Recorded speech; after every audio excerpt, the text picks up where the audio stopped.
Senhor Deus, muito obrigado, Pai. Muito obrigado por mais esse dia, pela renovação, ó Pai, das Tuas misericórdias em nossas vidas. O Senhor bem sabe, ó Pai, dos nossos erros, das nossas falhas, dos nossos pecados. Nós queremos, ó Pai, confessá-los diante do Senhor.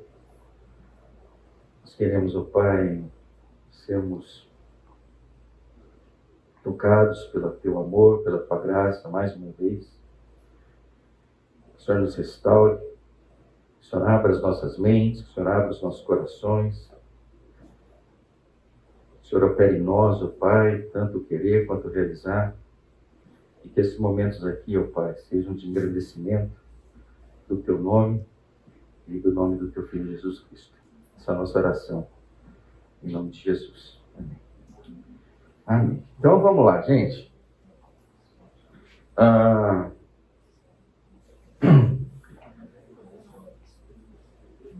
Todos esses 8 encontros que a gente pretende fazer, estão baseados, de alguma forma, nesse livro do C.S. Lewis, chamado Reflexões Cristãs. Esse é um livro que eu, pelo menos, não tinha tido conhecimento até pouco tempo atrás. E ele é um livro onde o pessoal fez uma coletânea de textos relativamente curtos dele, falando sobre diversos assuntos. Ele já tinha um certo renome em função dos escritos de Nárnia, por exemplo. E aí o pessoal pedia para ele falar sobre isso, sobre aquilo, sobre isso, sobre aquilo e tal. Ele se aventurou em alguns assuntos e no final acabou dando um livro chamado Reflexões Cristãs. Aqui está alguns dos temas do livro, e o livro contém muito mais, quer dizer, muito mais, eu diria assim, talvez o dobro ou o triplo do que está aqui. Então, intencionalmente, eu peguei 9 deles, na expectativa que a gente consiga, nesses 8 encontros, tocar estes 9 aqui. Basicamente, a seleção que eu fiz, ela teve um critério. Talvez eu não tenha comentado isso no primeiro encontro, vou colocar agora para vocês. Eu acho que não é surpresa para ninguém aqui que nos últimos anos a gente ficou meio nervoso, né? O reino de Deus aí, ele ficou meio nervoso, ficou meio polarizado. Volta e meia você via algumas discussões ásperas nas redes sociais. E acho que tomou uma proporção muito, muito grande, né? Eu confesso que no início, acho que me deixei levar, me embarquei também numas dessas aí e tal. Mas depois de um tempo, pela graça de Deus, eu olhei e falei, poxa, a banda não pode tocar esse tipo de música, né? Então foi basicamente com esse sentimento que eu comecei, algum tempo atrás, a ler um pouco mais sobre isso, e acabou caindo nesse livro, em função desses 9 textos que estão aí. Então todos eles têm uma certa orientação, né? Que é de promover a paz, né? No reino de Deus, que é nos permitir que a gente foque naquilo que é realmente relevante, naquilo que realmente tem valor, naquilo que, de certa forma, nós somos chamados para. Bom, no primeiro encontro, a gente procurou tocar o aspecto de cristianismo e cultura. Então, evidentemente, não vou voltar todo o estudo, eu vou pegar um pouquinho metade da aula passada para frente, e eu espero que a gente gaste uns 10 minutos nisso aí. E foi quando a gente comentou, né, que o reino de Deus, ele tem seus valores e tem as suas virtudes. E depois eu até fiquei pensando, falei, acho que eu desenhei mal esse slide aqui, porque talvez para um ou para outro tenha, num primeiro momento, passado a visão de que valores e virtudes estão em um certo antagonismo. Aí, na aula mesmo, eu falei, nossa, acho que eu tenho que rever esse desenho aqui. Aí eu coloquei assim, né? Coloquei assim para dizer que os valores, de certa forma, são as bases na qual as virtudes depois, eu não vou dizer que complementam os valores, mas de alguma forma que as virtudes estão embasadas nesses valores. E aí eu não sei se vocês se lembram que a gente comentou, né? Eu disse, olha, mas então você está falando de alguma coisa que é contrastante, e a gente citou aquele texto do Senhor Jesus, quando ele fala assim, olha, eu não vim revogar a lei, né? Não, olha, mas nem um tio da lei vai ser revogado. Então, de certa forma, ele está dizendo, olha, os valores continuam, os valores estão presentes e continuarão presentes. E aí depois eu fiz esse desenho, que eu achei que era o mais adequado. O que muda aqui? Esse já é um desenho mais voltado para nós aqui, porque nos parece, ou me parece, que o Senhor nos chamou, na era que nós estamos vivendo, a era da graça, para que a gente manifeste muito mais as virtudes do Senhor do que os valores dele. Né? Então, de novo, não é em detrimento dele, né? Mas é, de alguma forma, para dizer o seguinte, olha, nós estamos num momento onde a graça deve ser transbordada. Então, nesse sentido, por hora vai ficar esse desenho. Até o final da aula, talvez eu resolva fazer outro desenho, aí eu trago semana que vem para vocês. Tá? Mas, enfim, então saímos desse, vimos para esse, estamos nesse aqui. E aí, eu vou pegar alguns textos que a gente já fez a leitura, para reenfatizar esse aspecto de que nós precisamos entender, ou nós precisamos nos lembrar, de que nós fomos chamados para o novo. Aqui eu vou fazer um pequeno consideração, mas ela é pessoal, tá? Então, ela pode não ser realidade para alguns de vocês. Que é o seguinte, lá pelos idos de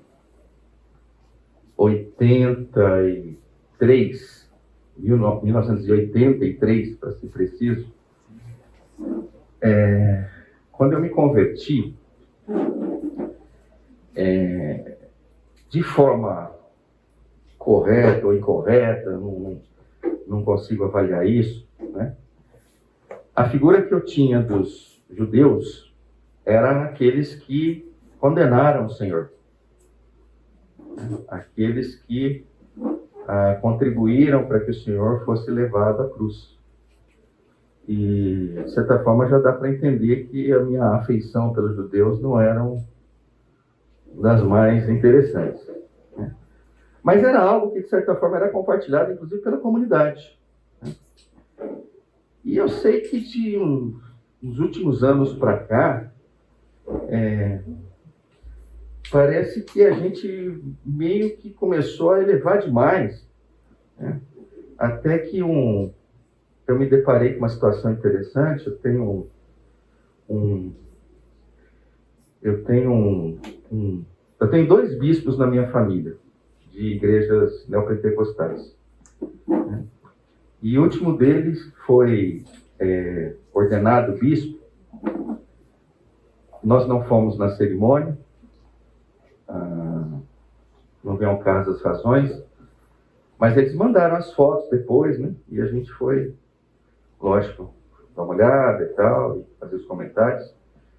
E achei muito interessante, porque na ordenação do bispo, do bispo, ele estava com uma estola, tipo aquelas estolas sacerdotais assim, e do lado esquerdo tinha um candelabro, do outro lado tinha a estrela de Davi. Ele estava todo vestido com roupas de tom azul claro, branco e tal. Não deu para reparar se ele estava com kippah. Nas fotos não apareceu e eu fiquei com vergonha de perguntar, não perguntei até hoje. Né? Mas eu olhei para aquilo, eu falei, será que não estamos exagerando um pouco? Será que não, de repente, não... Eu trocaria aquilo ali por uma cruz facinho, né? Mas eu só estou pegando esse exemplo simples para dizer o seguinte, que eu acredito que isso esteja relacionado a um certo engano que nós temos vivido de valorizar demais os valores em detrimento das virtudes. Porque, de certa forma, muito do povo judeu está relacionado a isso, né? É um povo que está apegado às suas leis, apegado aos seus valores, né? E isso, de certa forma, eu acho que tem contagiado a gente.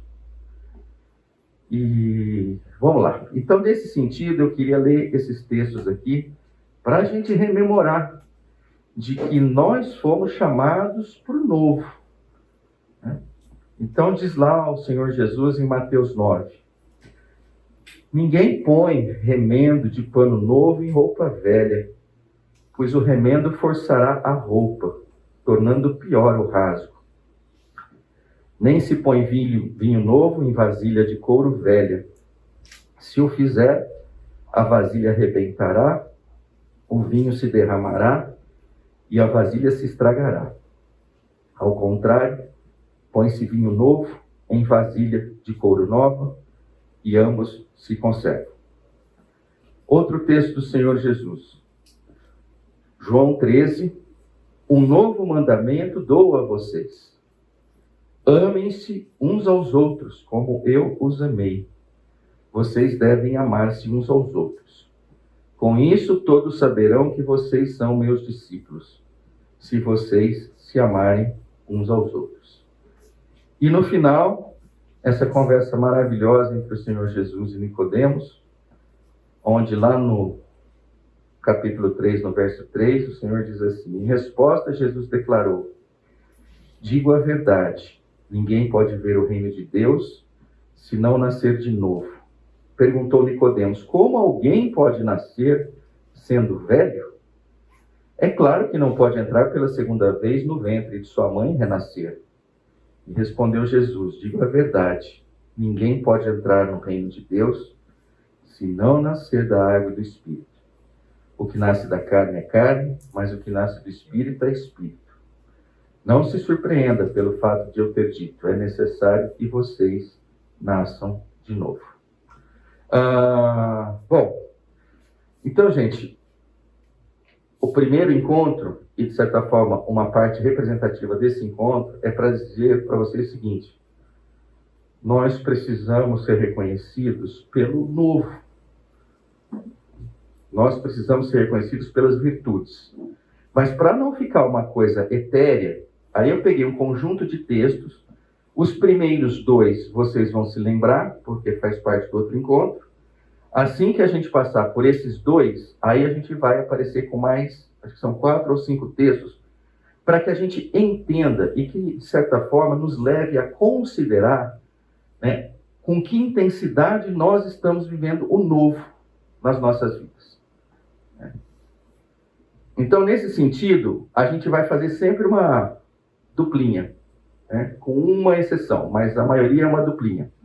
É um texto, e depois eu vou basicamente dizer: olha, esse texto ele está empurrando para esta virtude. Tá bom? O texto, virtude, texto, virtude, texto, virtude. A hora que a gente terminar, e de novo, não é para ser uma lista exaustiva. Existem outras virtudes além daquelas que a gente vai estar olhando. Mas eu acho que vai ter um grupo suficientemente bom para mostrar o seguinte: estamos vivendo na graça, né? As pessoas olham para nós e enxergam a graça.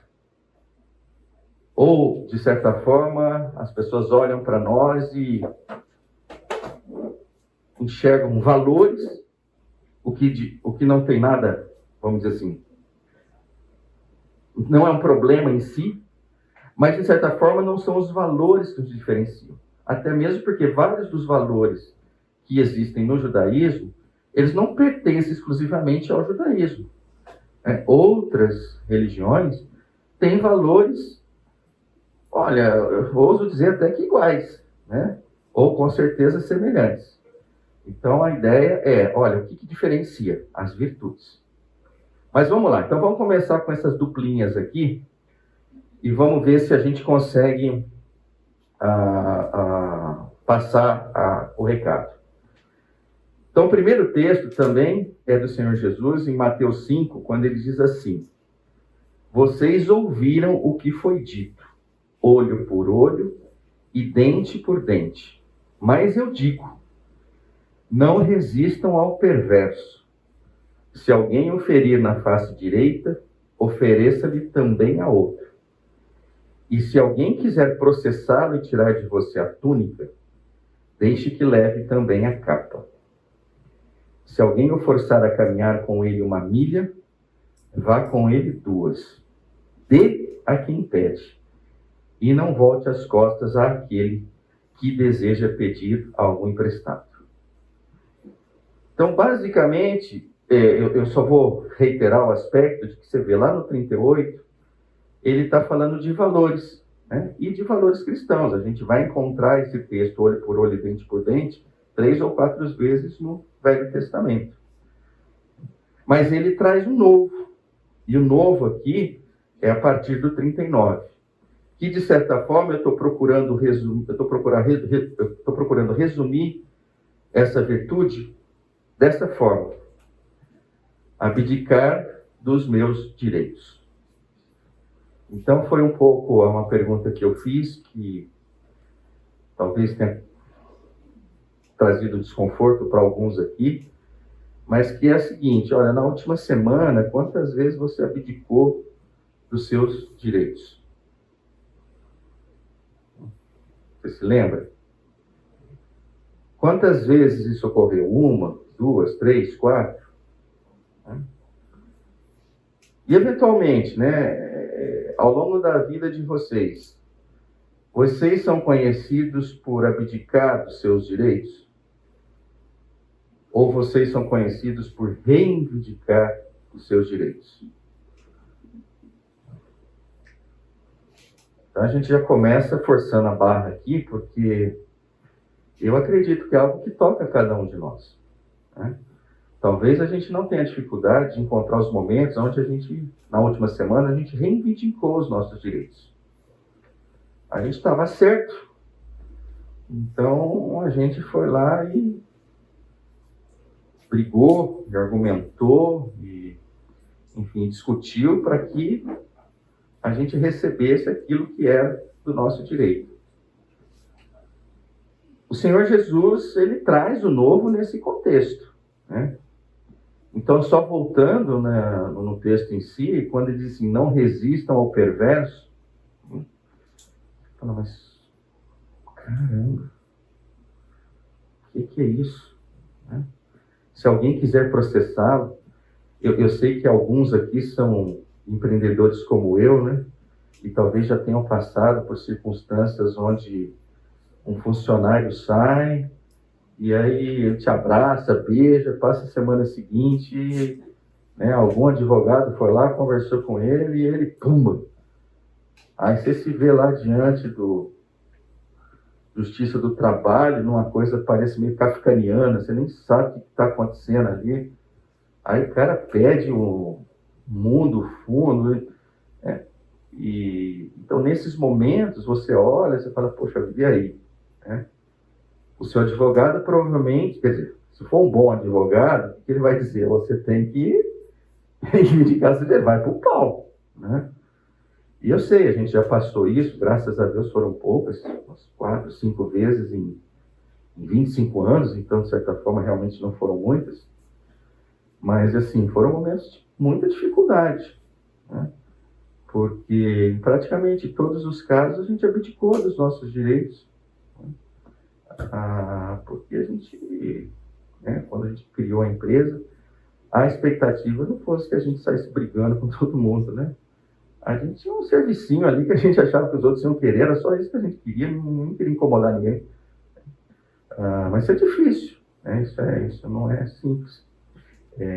A gente vai tocar um pouco mais sobre esse ponto mais para frente. Mas por hora ficam isso aqui, né? Eu espero que vocês reflitam, nós reflitamos, né? De que o Senhor nos chama muitas vezes para que a gente abdique dos nossos direitos.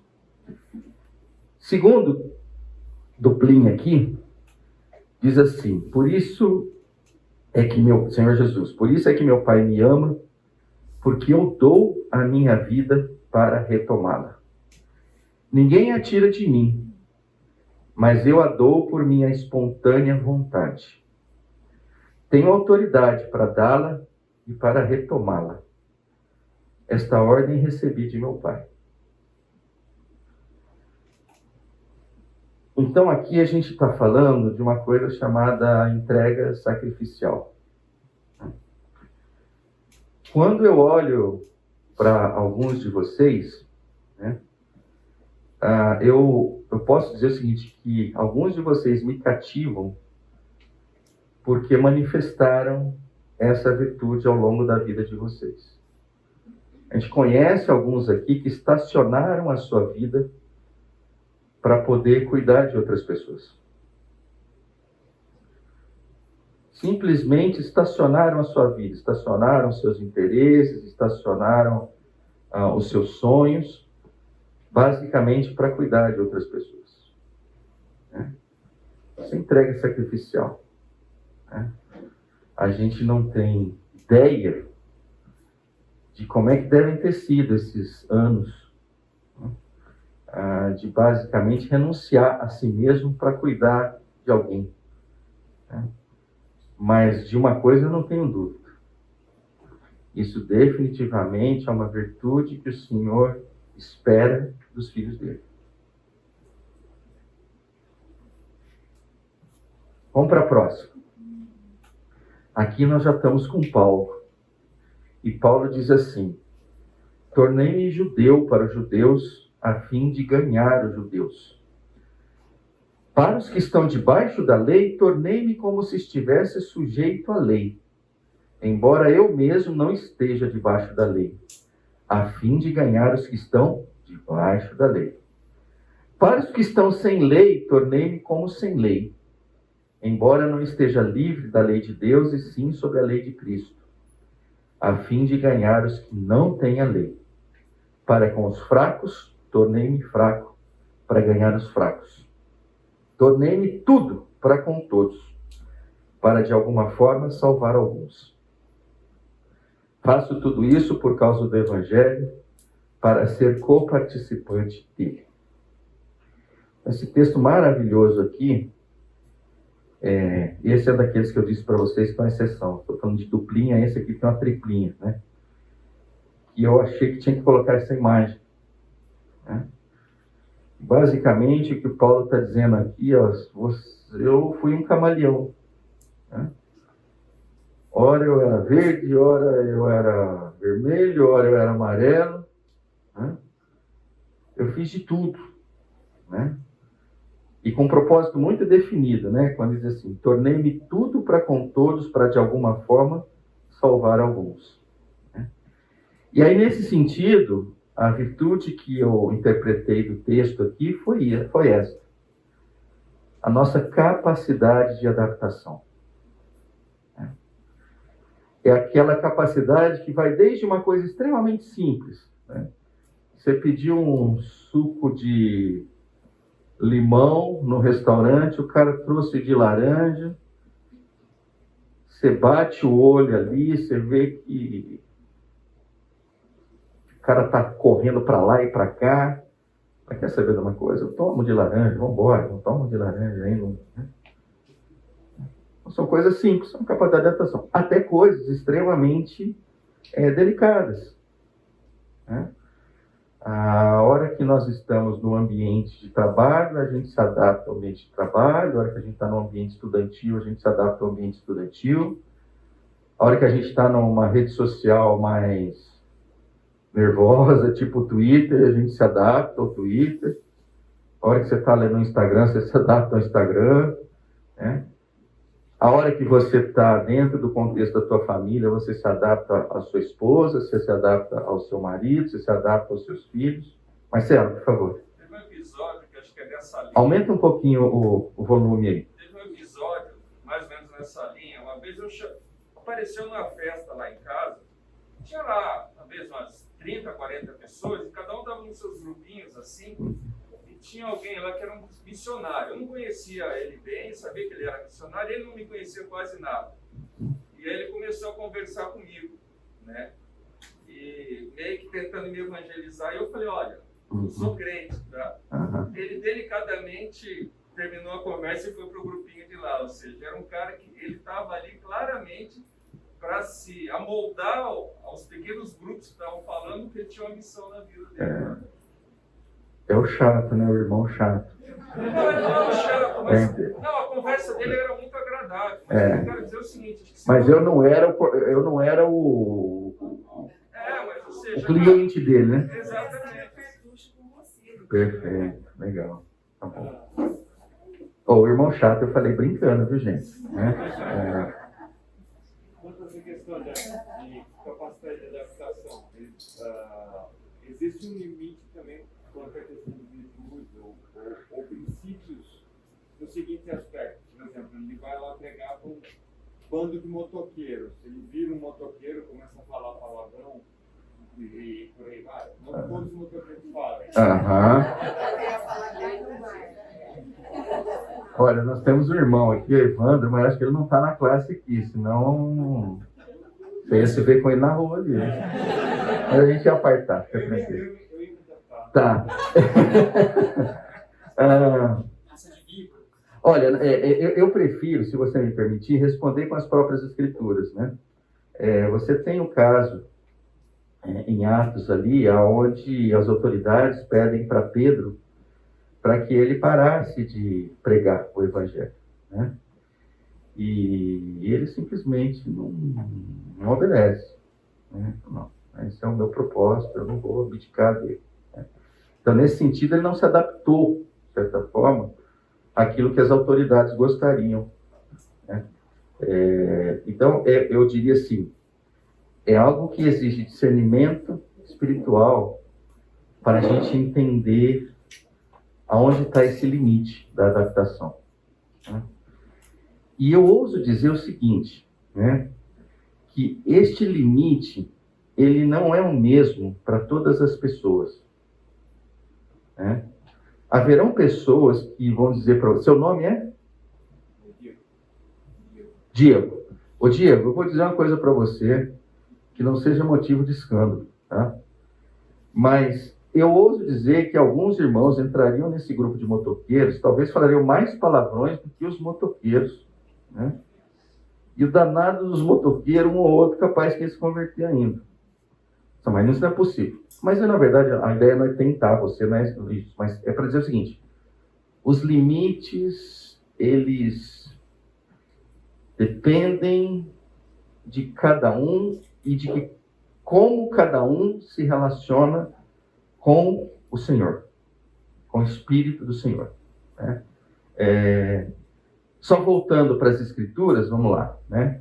A gente vê notadamente que uma das grandes discussões nas Escrituras, no primeiro século, né, estava no contexto de que Paulo estava querendo exceder os limites que Pedro não estava querendo que fossem excedidos, né? Ali gerou um quiprocó absurdo, né? Mas simplesmente porque assim, olha, aqui até aqui vai, olha, daqui não passa, daqui. Então, essas coisas nós vamos acabar convivendo, né?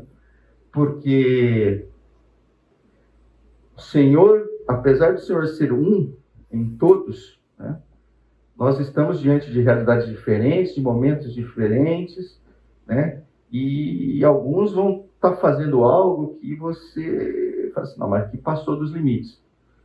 Talvez tenha passado, né? Mas eu acho assim, alguém estabelecer os limites sempre me parece muito perigoso, né? Eu vou comentar, não sei se eu estou excedendo a resposta, mas vamos lá, né? Existe uma missão que eu acho ela intrigante desde os 4, 5 anos que eu tenho uma pequena relação com ela. Chama-se Missão Sena. Né? E eles são identificados basicamente por uma casa amarela que fica no centro da cidade de São Paulo. E a primeira vez que eu conheci, eu achei o fim da picada aquilo ali. Eu falei assim, nossa, vocês enxugam gelo aqui. Né? Porque basicamente um dos grandes trabalhos dele é marmitex para o pessoal ali da Cracolândia e afins. Né? Então, no primeiro olhar, você olha e fala assim, poxa vida, o cara está muitas vezes entregando algo, não dá uma palavra, não dá uma mensagem, o cara volta, o cara isso. E assim, parece que o cara... Chega uma hora que você fala assim, meu Deus, os caras não têm limite para... Olha, agora você tem que evangelizar, agora você tem que fazer isso, agora você tem que fazer aquilo. Então... E aí, sempre que eu olho para a Missão Sena, eu vejo uma tremenda uma bagunça ali, sabe? Mas eu acho que é uma bagunça meio similar a Pentecostes, sabe? Eu acho que se tivesse uma pessoa meio controladora ali no Pentecostes, ela ia olhar e falar assim, mas bagunça, cada um fala uma linha, coisa complicada, fogo, isso, aquilo. O que eu quero dizer, para poder passar para a próxima, é assim, a gente precisa tomar muito cuidado com os limites, né? Os nossos limites, eles são muitas vezes trabalhados em cima dos limites que os nossos pais nos concederam, dos limites que um pastor, uma autoridade espiritual nos concedeu, né? E eu ouso dizer o seguinte, né? Vai no limite teu e da tua relação com o Senhor Jesus. Se tiver difícil enxergar o limite, cai de cabeça em orações, cai de cabeça no estudo das Escrituras, né? E se permita até, em alguns momentos, fazer coisas que você, de certa forma, nunca fez ou nunca faria, porque tinha alguém dizendo para você não fazer. Mas eu acho que eu estou entrando numa polêmica que já passou um pouco do ponto. Respondeu um pouquinho? Legal. Essas gafes que eu dou aqui, vocês revelam um pouco de quem eu sou, tá? Então, essa parte vocês jogam no lixo, tá bom? Na parte vocês jogam no lixo, ela não vai contribuir com grandes coisas. Talvez, Fala, Pierre. dentro dessa liberdade, talvez o cuidado que ele possa ter. A gente vai ter que falar. Faz o seguinte, levanta um pouquinho para todo mundo ver que você está de máscara e não vai adiantar muito ler lábios. Mas vai lá. Talvez nessa liberdade, o cuidado que se deva ter é com escandalizar o próximo. Ótimo. Perfeito. Tá vendo? Ou seja, mais um ingrediente para ver como essa coisa tem uma certa complexidade e que a gente precisa, de fato, de discernimento espiritual para isso. Você vai ter que fazer a mesma coisa. Vamos lá. Eu acho que a própria escritura ela já deixa claro o limite. Né? O limite é enquanto você é sal e luz. Se você está num ambiente, você se molda aos padrões, você se conforma com aquilo, você não boa. Já passou da adaptação, você já foi conformado com aquilo ali. Perfeito, maravilha, muito jóia, ótimo. Desculpa o seu nome. Ana, ótimo, né? Gente, ótimo, as contribuições de vocês estão ótimas. Fábio? Você reforçou uma aspecto aí, mas só voltar só no exemplo que você deu do motoqueiro. Eu tenho a impressão que ali o usado palavrão ele passou um limite que não foi estabelecido por homens, que aí é o parâmetro, o balizador do meu limiar. O meu limite não tem que ser o homem, meu pai, minha mãe, como você falou, e você falou, as escrituras. Então, se eu tenho um princípio que fala para eu não usar de palavra torre, eu não posso usar dessa liberdade de adaptação para evangelizar. A graça de Deus pode usar o pior dos pecadores, no pior dos ambientes, sendo a pior cristão. É o que vai a graça além daquilo que eu respeitei. Então, eu acho que isso é importante ficar bem claro. Dentro dessa capacidade de adaptação, isso que a Ana acabou de reforçar nesse texto de Romanos. Ela tem um limite estabelecido por Deus. Se eu ultrapassei esse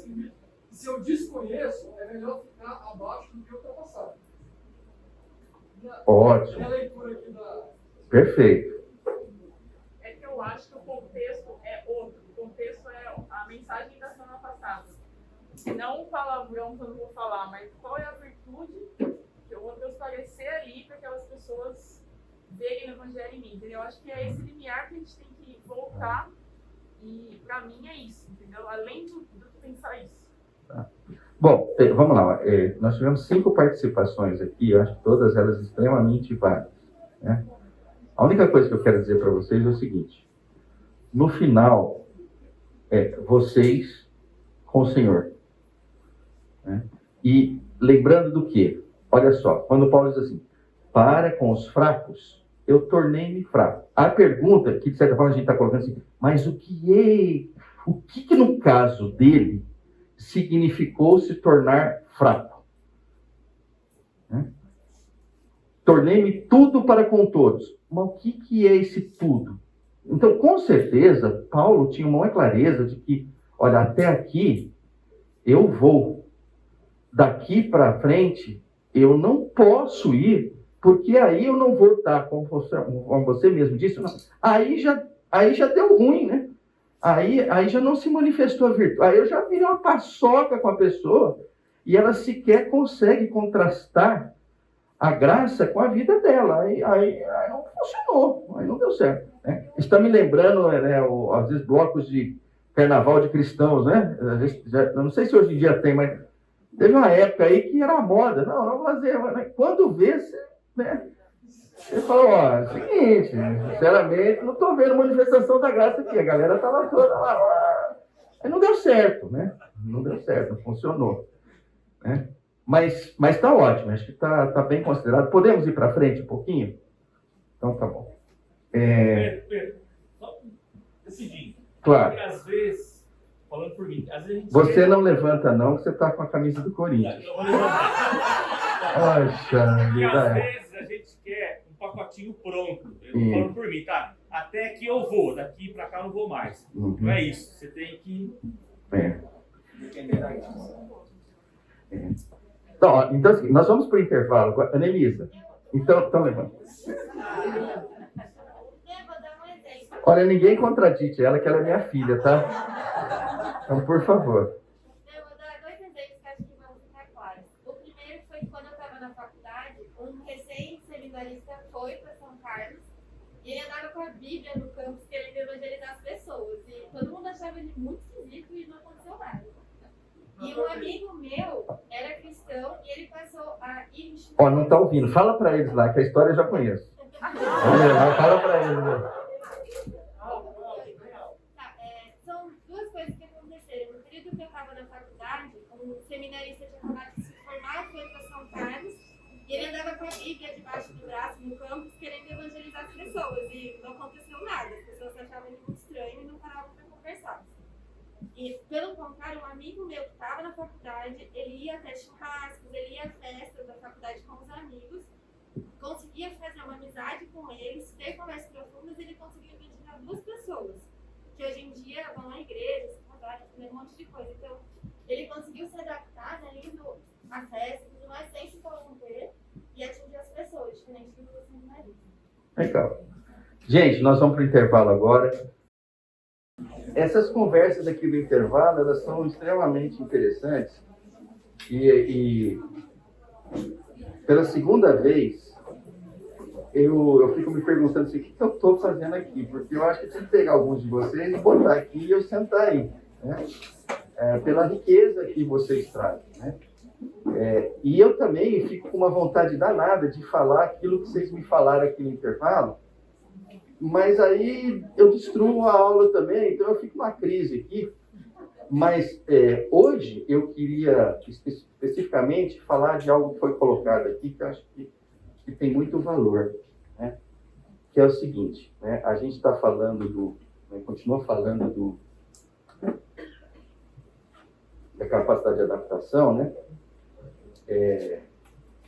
E uma coisa que foi falada aqui, eu acho que é extremamente importante, é que é o seguinte, o nosso papel como resgatados, como resgatados pelo Senhor, como filhos do Senhor, não é o de julgar as outras pessoas. Nós não fomos chamados para isso. Complementando, que eu acabei de falar, né? Estes limites, né, eles precisam ser buscados enquanto você vai, e não previamente. Ou se você quer fazer previamente, deixa eu te dizer uma coisa. Até faça, mas a hora que você for, você vai ver que tende a mudar. Então, a lógica é o seguinte. Tá com dificuldade de entender os limites? O Pedro é um banana, não conseguiu explicar os limites para mim. Tá ótimo, não tem problema nenhum. Então, o que o Pedro, banana, também vai dizer para você é o seguinte. Faz o seguinte. Vai. Depois que você ficou lá 1 semana, 2 semanas, vivendo com fracos, com gentios, com gregos, com motoqueiros, com motoboys, né? Com motoboys, com isso, com aquilo, né? Você vai ter uma compreensão dos limites muito mais profunda do que enquanto você estava aqui sentado na classe. Então, a minha recomendação para vocês, que na verdade não é minha, é do Senhor, vá, faça discípulos. O Senhor vai te orientar, o Senhor vai te conduzir. Não que você vá acertar todas as vezes. Você também vai errar. Sem crise, né? Sem crise. Errou. Se arrepende, pede perdão, restitui a alguém se eventualmente trouxe algum dano e toca o barco, né? Então, a nossa vida, ela precisa... Nós fomos chamados para ir. Nós não fomos chamados para fazer um plano de negócios maravilhoso e gastar 3, 4, 5 anos nele. Não, mas eu vou fazer assim, fazer isso. Não, deixa eu uma coisa. Não. Sai fazendo. Não? Porque a clareza, assim, a sensação que eu tenho, assim, sempre que eu vou, o meu plano não dura até o final do dia. Não? A realidade ali muitas vezes é outra. Eu imaginei que era assim, era assado, né? A Anelisa citou o caso do rapaz que foi com a Bíblia, né? Poxa, de repente 1 semana indo com a Bíblia e não acontecendo nada, talvez o adequado fosse substituir a Bíblia pelo smartphone. Enfim, o que eu quero dizer assim, interaja com o Senhor, né? Saiba qual é o teu propósito, né? Revista-se desse propósito continuamente, né? E às vezes o propósito está em si errado, né? Então, por exemplo, olha, o Senhor não nos chamou para andar com a Bíblia. Não. O Senhor nos chamou para que a gente pregue o Evangelho. Em algum momento, a Bíblia, a manifestação física da Bíblia, que cada vez está mais difícil de acontecer, ela talvez seja extremamente relevante, né? Se você for num local muito ortodoxo, né, e pegar o celular para ler a Bíblia, você vai ser um motivo de desatenção de alguns, né? Mas é isso que acho que é a beleza da coisa, né? É procurar entender, enxergar. E uma das coisas que definitivamente ajuda é quando você manifesta interesse genuíno pelo outro. A hora que você manifesta interesse genuíno pelo outro, você começa a ter uma coisa chamada amor. Um amor empático. Um amor sacrificial. Aí você começa a fazer, não está funcionando isso, ele não está entendendo aquilo. Ele precisa disso, ele precisa daquilo. Olha, agora é a hora de comer. Agora é a hora de pregar. Agora é a hora disso. Então, na medida que você, de fato, se empenhe, né, a atender o a ouvir o interesse, ou trabalhar o interesse do outro, né? Você pode, você tem um espaço, você tem uma abertura diferente daquela de ficar ortodoxo. Não, eu aprendi que tem que ir com a Bíblia no campus, então tem que ir com a Bíblia no campus, tem que ir com a Bíblia no campus. Essa pessoa, se ficar 50 anos indo na Bíblia no campus, eu vou te falar, para mim ela já é um exemplo, né? Ela é um exemplo de perseverança, ela é um exemplo de, né? E talvez a pessoa fale assim, mas você tá vendo, eu fiquei 50 anos lá, eu converti uma pessoa. Olha, se eu fosse ela, eu não teria feito isso, mas se ela no relacionamento com o Senhor entendeu que era isso, de novo, isso é algo que a gente precisa ter dentro da gente. Nós não fomos chamados para o julgamento. Nós fomos chamados para ir. Então, que tal todo mundo ir? Né? E na hora que a gente for e ficar e interagir, os limites vão aparecer, o Senhor vai instruir, o Senhor vai trabalhar, e assim por diante. Eu estava louco para sair agora dessa parte aqui, para ir para uma menos polêmica, mas não vai dar certo. Eu vou para uma outra aqui, mas eu acho que a gente já conversou um pouquinho. Aliás, eu não cheguei a colocar no primeiro encontro, mas tudo que está em laranja é do livro, tá? Do C.S. Lewis. Então eu peguei exatamente as palavras dele. Tá? E aqui está uma frase dele. Ele diz assim: por sermos criaturas caídas, tendemos a nos ressentir de ofensas contra o nosso gosto, pelo menos tanto ou até mais do que de ofensas contra a nossa consciência ou nossa razão. Então, de novo, por sermos criaturas caídas, tendemos a nos ressentir de ofensas contra nosso gosto, pelo menos tanto ou até mais do que de ofensas contra a nossa consciência ou nossa razão.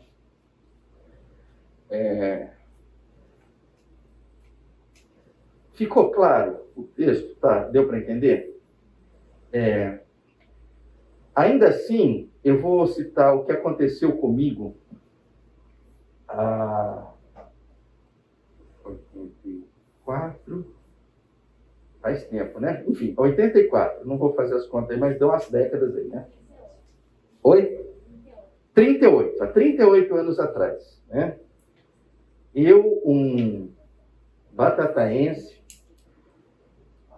passei na faculdade, fui para Itajubá, no sul de Minas. Primeira semana foi tranquila, eu morava numa pensão. Primeira semana foi tranquila, comida gostosa e tal. Na segunda semana, eu acredito que era uma segunda-feira, era com certeza o começo da semana, não sei se segunda ou terça. Teve um prato ali que me causou assim, uma profunda revolta, né? Que foi quando a Dona Maria, ela ofereceu arroz e feijão com macarrão. Olha, aquilo ali foi assim, uma coisa extremamente marcante na minha vida, né? A tal ponto que eu tinha dificuldade de viver ali. Mas como é que eu vou viver num lugar que a pessoa come arroz, feijão com macarrão? Isso não existe, né?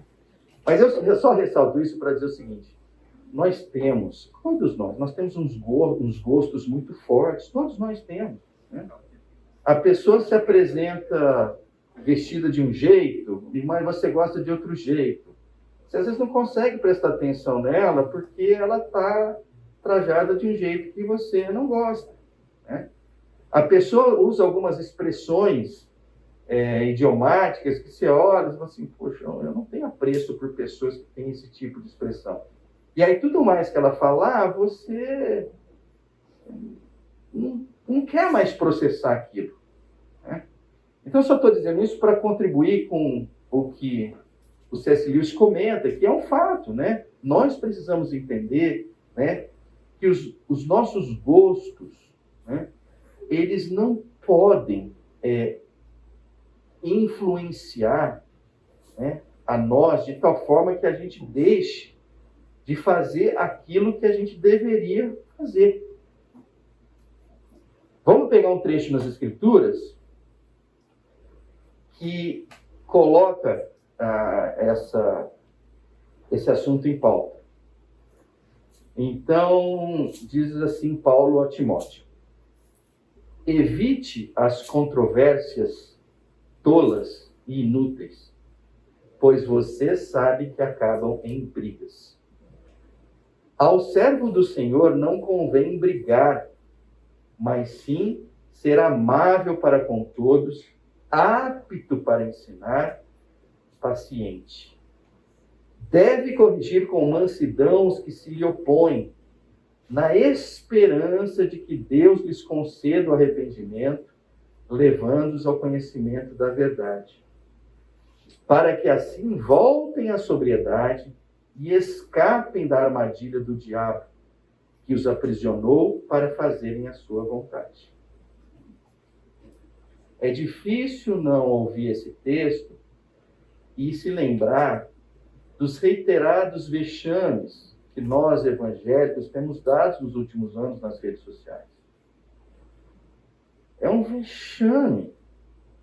É uma coisa que a gente deveria se envergonhar, né? Nós fomos, de certa forma, aprisionados, né, por algumas pessoas, né, que fez com que os nossos discursos fossem discursos de ódio, discursos de ressentimento, de rancor. Então, eu queria ficar só um pouquinho mais nesse texto, porque eu acho que assim, algumas coisas, quando eu estava colocando ele aqui, me saltaram aos olhos, que foi o finalzinho do verso 23, né? Quando ele diz assim, evite as controvérsias tolas e inúteis. E aí ele diz assim, pois você sabe que acabam em brigas. Eu achei isso tão interessante, né? Que ele falou assim, você sabe que isto não vai acabar bem. Você sabe. Ou seja, muitas vezes não é um ato de ignorância, um ato de impensado. Não. Você está colocando aquilo, você sabe que vai acabar em briga. Então ele está dizendo o quê? Evite. Evite. Nós tivemos o nosso primeiro encontro aqui, e para aqueles mais atenciosos, vocês viram que eu fiquei um pouquinho com algumas sainhas justas, né? E eu vou te falar, provavelmente nós vamos ficar isso nos outros 8 encontros. Nós estamos falando de assuntos muito relevantes, de assuntos que provavelmente vão mexer profundamente com alguns aqui, que devem irritar eventualmente alguns, né? E eu tenho que tomar um cuidado, e assim como todos vocês aqui, para que a gente não caia num partidarismo um absurdo, maluco, né?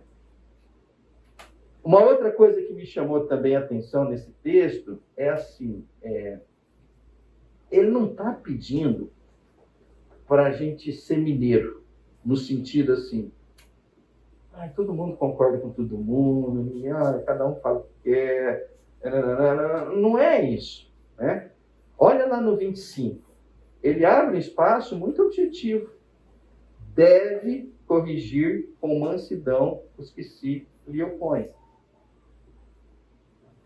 Então, essa é uma outra coisa extremamente desafiadora para nós, né? Haverá erros e haverá necessidade de correções. Mas ele diz aqui com uma clareza o seguinte, olha, com mansidão. Se eu olhar lá para o 24, olha só, ao servo do Senhor não convém brigar, sim ser amável para com todos.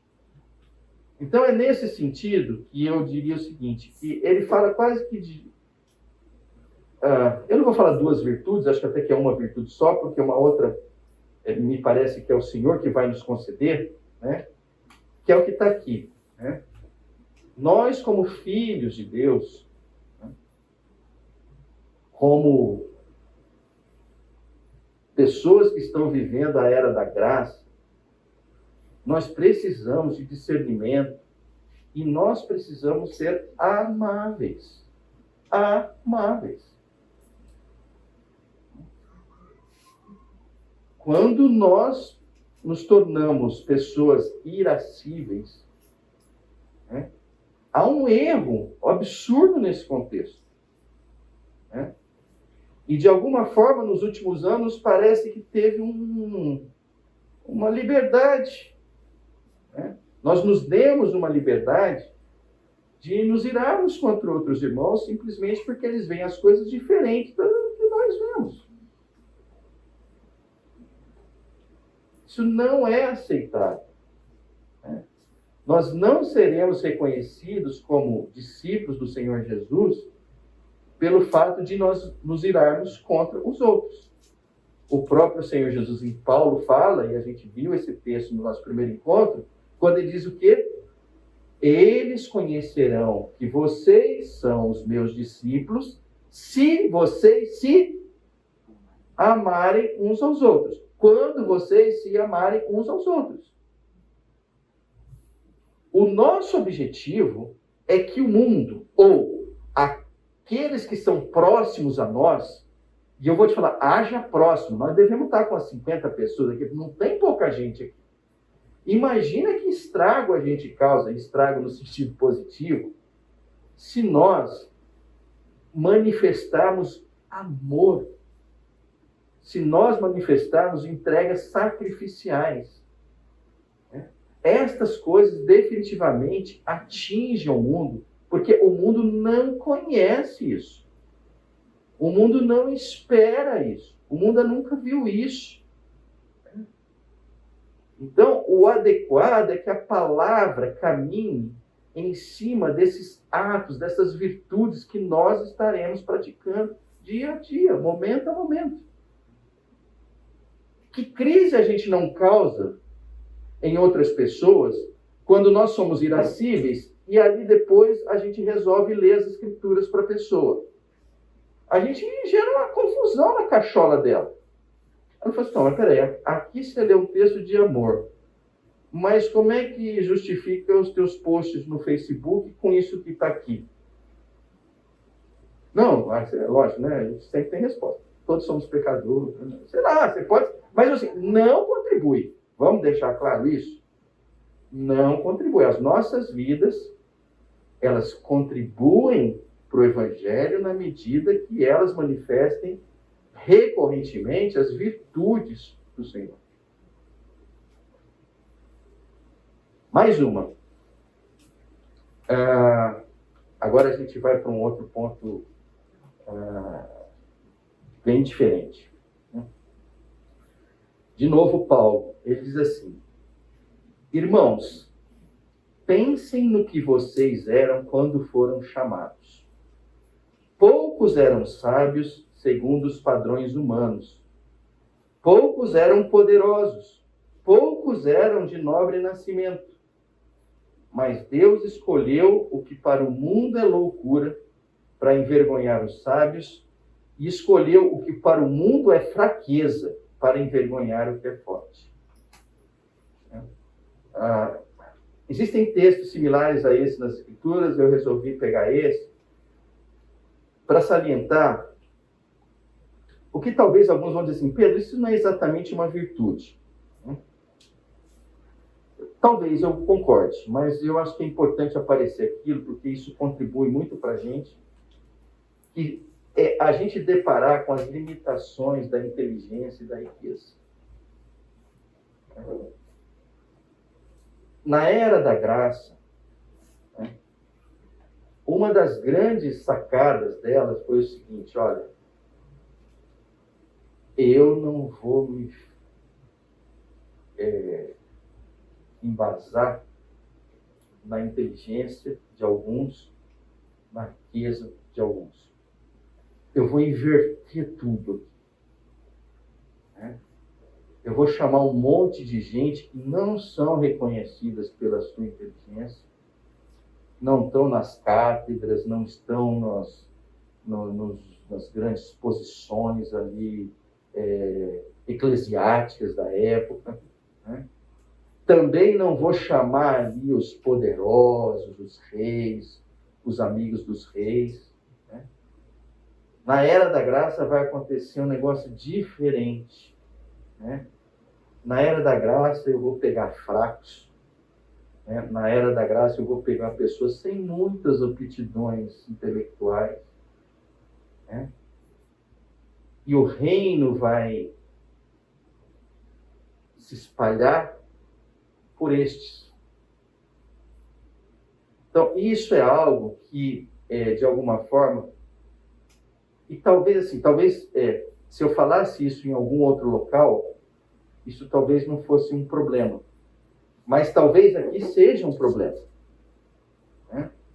Porque, de alguma forma, aqui, muitos têm escolaridade superior, alguns têm seus mestrados, seus doutorados, né? Vários aqui têm posses que, se comparado à posse da média dos brasileiros, está extremamente acima, né? Talvez até isso possa nos fazer ou nos achar diferentes. Isso é um erro, gente, né? Nós precisamos entender o seguinte, que na era da graça, a coisa não caminha pela inteligência, não caminha pela riqueza. E um tempo atrás eu fiquei pensando, eu falei assim, mas se eu fosse Deus, eu não teria feito desse jeito, porque eu acho de um tremendo valor uma pessoa inteligente e acho que é extremamente útil uma pessoa rica. E fiquei olhando, falei assim, mas puxa vida, mas por que ele resolveu fazer isso? Até que eu li um livro de um cara chamado Andy Crouch, que ele dá a sua leitura, né, assim, tentando dar uma de Deus, né, tentando entender por que Deus fez isso. E ele fala assim, eu acho que entendi alguma coisa. Aí ele diz assim, ele fala assim, olha, vamos pegar no mesmo tempo, né, na mesma década, duas mulheres, né, que praticamente o mundo todo conheceu e ainda conhece. Ele falou, então venham comigo. Aí ele falou assim, eu vou pegar a princesa Diana e vou pegar a Madre Teresa de Calcutá. Aí ele falou, olha, será que tem alguém no planeta Terra que não conhece essas duas mulheres? É muito difícil. Pelo menos no mundo ocidental, é muito difícil. Aí ele diz assim, ele falou assim, olha, você conhece a princesa Diana como alguém que quis se voltar para os pobres, quis trabalhar, fez, sei lá, montou ONG e tal, papapá? Você vê a Madre Teresa de Calcutá também envolvida nisso? Né? E a resposta é positiva, tanto num caso quanto no outro, né? Quem não se lembra das idas e vindas da princesa Diana para a África e tal, e coisa, e vem, né? E a Madre Teresa, não tem nem o que falar, porque ela, né, estava ali dia a dia naquele ambiente. Aí ele diz assim, ele falou assim, olha, para você entender a era da graça, é o seguinte, quantos podem ser igual à princesa Diana? Olha, pouquíssimas pessoas no planeta podem ser como a princesa Diana. Você tem que ter nascido num lugar especial, ter participado de um ciclo, de um ambiente social adequado, ter sido escolhido. Então, assim, pouquíssimas pessoas no mundo têm condição de ser a princesa Diana. Aí ele dizia assim, quem é que pode ser a Madre Teresa de Calcutá? Qualquer um pode ser a Madre Teresa de Calcutá. Não tem limitação para ser a Madre Teresa de Calcutá. Você não precisa ser rico, você não precisa ser inteligente, você não precisa ser formado aqui, você não precisa ser formado ali. Né? Então ele usava esse exemplo para dizer assim, a era da graça é isso. Viu? A era da graça não somos nós, assim, príncipes, Charles e princesa. Não é isso. A era da graça é a era da Madre Teresa. Qualquer um. Não há limite. Diga, Henrique. Os americanos, o café da manhã deles é baseado em ovo e bacon. Eles costumam dizer o seguinte, uma frase: a galinha participa do café da manhã, mas o porco está comprometido. Então, eu acho que, no caso, é exatamente a mesma analogia entre as duas, né? O comprometimento de uma e de outra em relação àquela causa. Em uma das entrevistas, na Madre Teresa do Popular, a repórter foi falar para ela: nossa, que trabalho maravilhoso você faz. Que coisa linda você faz. Ela virou e falou assim para ela: não minta para mim. Porque se você achasse isso mesmo, você, no tempo que você estava aqui, você já tinha ajudado uma dessas crianças que está do meu lado e você não fez nada até agora. Nem parece a Madre Teresa, né? Já caiu no meu conceito a Madre Teresa. Eu achei que ela ia passar a mão na minha cabeça, assim. Mas, gente, é por aí. Então, a gente precisa compreender isso, né? Antes de eu ir para um outro duplinha, eu queria só dizer para vocês, né, de alguns esforços, como é que eu vou dizer? Alguns esforços menores, eu ia falar os esforços bestas que eu faço para comigo mesmo, para exercitar um pouco disso, né? Então, eu não sei quantos de vocês aqui conhecem um canal no YouTube chamado Mozilla Records. Vocês conhecem? Né? Depois eu vou pedir para vocês, se vocês quiserem, lógico, né, entrar. Na verdade, é uma produtora de artistas cristãos, né? Mas ela é uma produtora por ser conhecida como extremamente eclética, né? Então, ali você vai ver vídeos, por exemplo, do Paulo César Baruch, da Raquel Novaes, né? Vocês conhecem esses dois? Levantem a mão quem conhece. Jóia, legal. Então, agora eu vou fazer a mesma coisa. Então, também tem vídeos da Vanilda Bordieri, da Célia Sakamoto. Vocês conhecem? Tá. Então, é o seguinte. Eu acho interessante porque mostra muitas vezes como é que a gente acaba ficando num gueto cristão.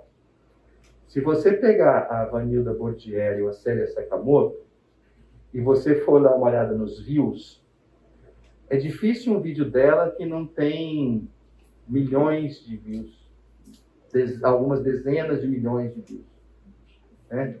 A hora que você pega a pobrezinha da Raquel Novaes, o pobrezinho do Paulo César Baruch, dá 20 mil, 80 mil, 100 mil, né? Aí a hora que você ouve as músicas da Vanilda Bordieri, da Célia Sakamoto, você fala assim, mas que coisa horrorosa. Nunca mais eu vou querer ouvir essas músicas, né? Mas aí a hora que você para um pouquinho, você fala assim, olha, é tão bíblica quanto qualquer uma. Por que eu estou dizendo isso? Porque é uma questão de gosto. Muitas vezes os gostos estão definindo a nossa vida e faz com que a gente escolha ficar em bolhas, né? Não é por aí, gente, né?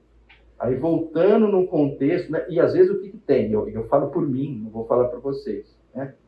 Se vocês verem os vestidos da Vanilda Bordieri, da Célia Sakamoto, meu amigo, vou te falar, se a Glaucia usar um vestido desse, eu falo, Glaucia, dá uma revisada no visual, não vai assim, né? Mas por que eu digo isso, gente? Basicamente para dizer o seguinte, nós temos muitas limitações, né? O Senhor não tem, né? Nós precisamos nos assemelhar mais ao Senhor.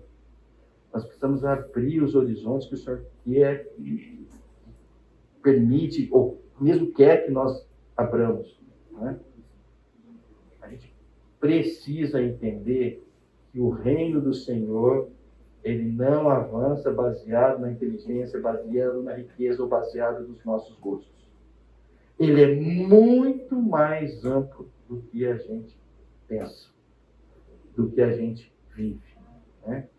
E eu digo isso não é para constranger-nos, não. É para dizer o seguinte, isso é lindo, porque a era da graça, ela é um tsunami espiritual. Né? E qualquer um que queira controlar a era da graça vai se dar mal. Vai ser realmente equivalente àquele cara ali na praia, com aquela onda gigante chegando, e ele falou, não, deve ter um jeito de controlar isso. Não existe. Não há. Né? Então, que o Senhor nos invada, que o Senhor abra os nossos olhos, que o Senhor permita enxergar a realidade dele e não a nossa. Que o Senhor nos encoraje a que vivamos uma vida de entrega sacrificial, que vivamos uma vida onde a amabilidade seja uma marca nossa. O interesse pela vida dos outros, sem esperar dos outros nada em troca, é de fato aquilo que o Senhor chama de amor. Então, que nós sejamos tomados por isso, essa é a minha oração, que vocês tenham um almoço maravilhoso, né? Mas que o Senhor cutuque. Oi? Arroz, feijão e macarrão. Até arroz, feijão e macarrão vocês estão liberados hoje. Entendeu? Mas que assim, essa chama que o Senhor colocou em cada um de nós se torne um fogaréu imenso. Né? Nós precisamos, né, viver nesse grau de profundidade com o Senhor. Amém. Eu não tenho dúvida que é isso que Ele espera. Né? Amém. Né? Bom, vocês viram que meu óculos está embaçando e eu olhei ali e achei que era 11 horas, né? São 10h57, mas agora ficou ruim de eu querer dar o próximo, até porque não vai dar tempo. Então, se o Fábio permitir, eu posso encerrar 3 minutos antes, Fábio? Então, tá bom. Gente, de novo, muito obrigado.